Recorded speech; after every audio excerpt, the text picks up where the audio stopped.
जम्मू कश्मीर की कानून साज असेंबली में जो चल रहा है उस पर मेरा एक ही सवाल है रिस्पेक्टेड स्पीकर सर से।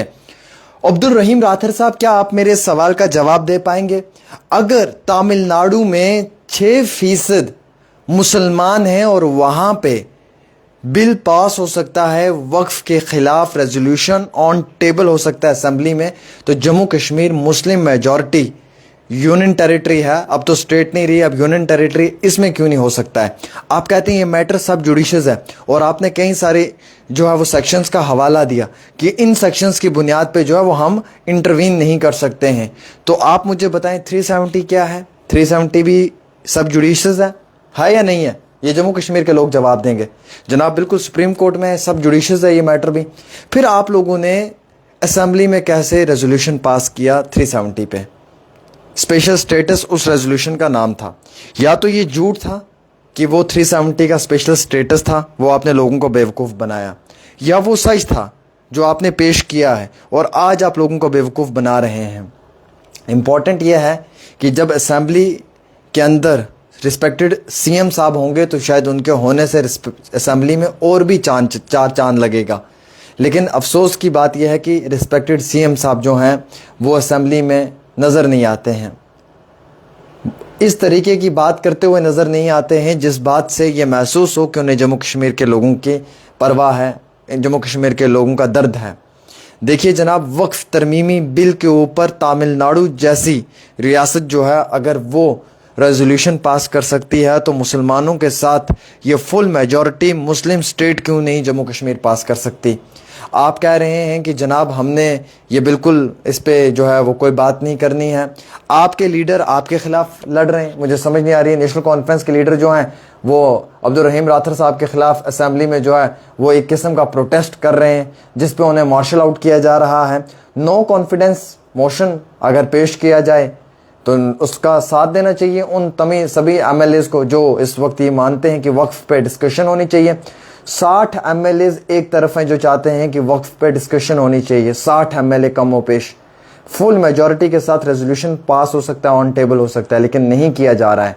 और ऐसा भी नहीं है कि इनके पास ताकत नहीं, इनके पास ताकत है, ये कर सकते हैं पर ये नहीं कर रहे हैं।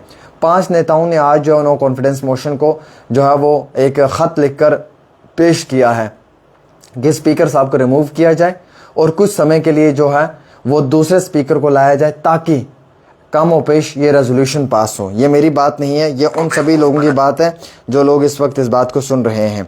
देखिए हंगामा असेंबली में हो रहा है, सब ड्रामा हो रहा है, ये सब ड्रामेटिक सीन है। मैं इन लोगों की एक्टिंग के 50 रुपए काटना चाहूँगा, जो ये ओवर एक्टिंग करते हैं मैं इसके 50 रुपए काटना चाहूँगा। 30 रुपए में पार्सल में भर कर इन्हें भेजना चाहूँगा कि ये एक्टिंग बड़ी अच्छी करते हैं। देखिए जनाब, सीधी सी बात है, आप आवाम को बेवकूफ़ बना पाओगे, मुझे नहीं बना पाओगे, ये बात मैं क्लियर करना चाहूँगा। और ना मुझे डर है ना खौफ है, क्योंकि मेरा कोई काम आप तो कर नहीं सकते और ना ही आपकी ताकत है कि आप करोगे, करने वाला रब है। तो इसलिए मुझे तो चापलूसी का वो ज़माना मेरे दिल में है नहीं कि मैं चापलूसी करूँगा, कल को जाके सलाम ठोकूँगा, सलाम परेड करूँगा, आप लोग कोई काम कर दोगे, रहने दो। मैंने 5 साल पहले भी जर्नलिज्म के ऐसे ही जो है वो अपोजिशन में बीजेपी के खिलाफ बोल कर निकाले, मैं नहीं डरा उस वक्त। अब तो 5 साल आप लोगों के खिलाफ बोलूँगा दबाकर, क्योंकि मैं तो अपोजिशन में हमेशा रोल प्ले करता हूँ और मुझे खुशी होती है कि मैं सरकार के साथ नहीं चलता हूँ, उनके अपोजिट चलता हूँ, मैं पब्लिक के साथ चलना पसंद करता हूँ। अगर आप में हिम्मत या ताकत है तो आप रेजोल्यूशन पास करें, बात खत्म। तमिलनाडु कर सकता है, आप भी करें। क्यों बेवकूफ़ बना रहे हैं आप लोगों को? क्यों लोगों को आप फ्रॉड, बहकावे और झूठ में डाल रहे हैं? ठीक है, रेजोल्यूशन स्पीकर साहब नहीं पास कर रहा है, जितने भी एनसी के एमएलएज हैं नो कॉन्फिडेंस मोशन में साथ दें, वहीदुर रहमान परे का साथ दें सिजाद लोन का भी साथ दें, उन सभी नेताओं का जो चाहते हैं कि स्पीकर को रिमूव किया जाए और दूसरे स्पीकर को लाया जाए और वो नो कॉन्फिडेंस मोशन जो है वो पास करें। देना साथ, क्यों नहीं दे पा रहे हैं आप? मैं मानता हूं कि सीएम साहब एक रोज़ बिजी हो सकते हैं, उनका प्रोटोकॉल है, उन्हें रिसीव करना है। जनाब जो हमारे मिनिस्टर ऑफ मिनॉरिटीज़ के हैं यूनियन के, किरण जी, उनको रिसीव करने जाना है। बट नेक्स्ट डे क्या हुआ? नेक्स्ट डे तो वो असेंबली में पेश होकर इस बात के ऊपर बड़ी दलील रख सकते थे। मुस्लिम मेजॉरिटी स्टेट है ये, यहाँ के सीएम की बात अक़वामी मुत्तहिदा में पहुँचती है, यूनाइटेड नेशंस में पहुँचती है। यहाँ के सीएम की बात जो वो बर्रे सग़ीर में जाती है, क्योंकि मुल्क हिंदुस्तान के अंदर फुल मेजॉरिटी स्टेट है ये मुस्लिम्स के साथ।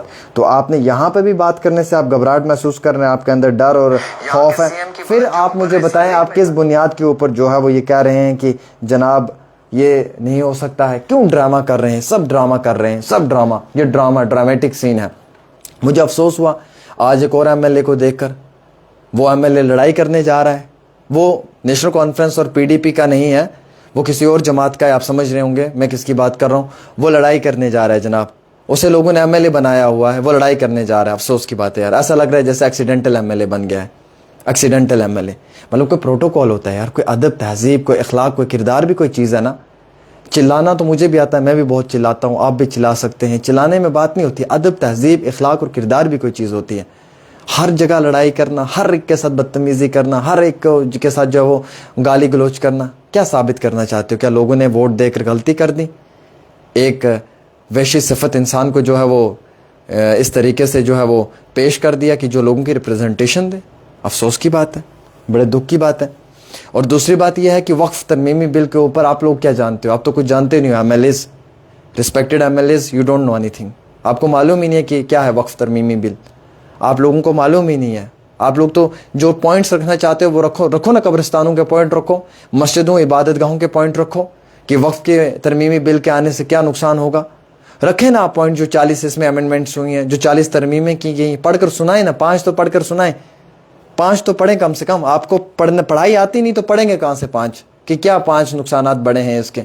बात करें ना, गैर मुस्लिम्स को वक्फ में इंट्रोड्यूस किया जा रहा है, बोर्ड में लाया जा रहा है, कहाँ से बात करेंगे? जब पढ़ा हो तो एक्सीडेंटल एमएलए है ना, परेशानी ये है बड़ी, बात ही नहीं कर पा रहे हैं। और कुछ छुपे हुए होते हैं, वो सामने ही नहीं आते हैं। वो सोचते हैं शायद सेंटर वाले नाराज़ हो जाएंगे। मेरे वालिद मोहतरम की सेंटर वालों के साथ बनती है, उनके साथ जान पहचान है, सेंटर वाले मेरे फादर की इज़्ज़त करते हैं, अगर मैं सामने आके कुछ बोल दूंगा तो शायद क्या पता बेइज्जती ना हो जाए। चल कह रहा है यार कि क्यों हाई वोल्टेज का ड्रामा आप कर रहे हो असेंबली में, क्यों बेवकूफ़ बना रहे हो? वोट इसलिए नहीं दिया था कि आप ये सब ड्रामेटिक सीन क्रिएट करो। स्पीकर आपका, असेंबली में मेजॉरिटी आपकी, हुकूमत आपकी, और आप लोग बोल रहे हो कि स्पीकर हमारी बात नहीं सुन रहा है। मतलब कोई मजाक भी हो तो कोई ऐसा मजाक करो जो मजाक हो। मैं ये मजाक करूं कि मैं घर से निकला हूं, जनाब कहाँ जा रहे हो? मैं जनाब जहाज़ उड़ाने जा रहा हूं। ये ऐसा मजाक होगा कि जिस पे सामने वाले को हंसी भी आएगी और बड़ा वो अपनी जगह हैरान भी हो जाएगा कि मजाक की भी कोई हद होती है, इसने तो बहुत बड़ा मजाक कर दिया।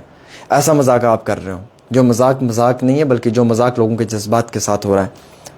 ये जम्मू कश्मीर की जो कानून साज असेंबली है ना, जिसे हम जम्मू कश्मीर लेजिस्लेचर असेंबली भी कहते हैं, ये 7-8 साल के बाद इसके दरवाजे खुले हैं। 7-8 साल के बाद ये है। आप लोग मीडिया को एड्रेस करने जाते हो, आप लोग चिल्लाने पुकारने जाते हो। आज कितना इंपॉर्टेंट दिन था डेली वेजर्स के लिए। उनकी जो बिल है, जिसको ग्रीन सिग्नल दिया ऑनरेबल लेफ्टिनेंट गवर्नर साहब ने, उस पर डिस्कशन होनी थी, डिबेट्स होनी थी प्रॉपर तरीके से, उसमें कोई बड़े पैमाने के ऊपर बात रखी जानी चाहिए थी। आज भी ड्रामेटिक सीन क्रिएट किया, असेंबली को बंद करवाया 15-20 मिनट के लिए, फिर ओपन हुई, फिर ये सब चीज़ें हुई, जिस चीज़ की वजह से ये सब हो रहा है। तो आज का दिन भी जो है वो बड़ा अहमियत वाला दिन था, जिसका कोई फ़ायदा नहीं मिला। हर रोज़ आते हैं, बहस करते हैं, लड़ाई करते हैं, झगड़े करते हैं, घर चले जाते हैं। अरे भैया ये सब किस लिए कर रहे हो यार? खुदारा किस लिए कर रहे हो यार? कुछ करना है तो बेहतर करो ना। डेवलपमेंटल प्रोजेक्ट्स आवाम की बेहतरी के लिए, उन गैर कानूनी बिलों को की मुखालफत में कुछ करो। ये सब क्या कर रहे हो? चिल्ला रहे हो, ये सब कर रहे हो। ये एक सीरियस वे में मैं कहना चाहूँगा कि ये एक सही तरीका नहीं है रिप्रेजेंट करने का अपनी पब्लिक को।